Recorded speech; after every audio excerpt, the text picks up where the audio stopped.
Hey everybody, good morning. It's Captain Drew Cavanaugh here from Florida Inshore Fishing Charters. Today I'm going to do a quick little review recommendation over a jack that was sent to me to try. This is going to be put on my flats or my bay boat here. I'm actually contemplating on putting it on my boat or my camper. I'm leaning now more towards the camper. Just by the time I looked at it and all that kind of stuff, it might be overkill for my boat here. But this is from a company called Bastion Distribution. This is the Sentinel Power Tongue Jack.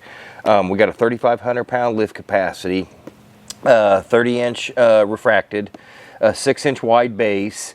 This is the model BDE3500 SRT.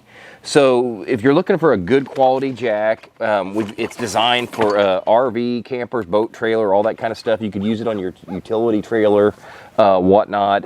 It's got an 18-inch travel up and down. It's weather resistant, 3,500 pound capacity. And I'm assuming that's tongue weight. So like my boat trailer here is maybe 400, 500, 600 pound, 300 pound. It's not much at all. It comes with a 1-year warranty. Their customer service, phenomenal.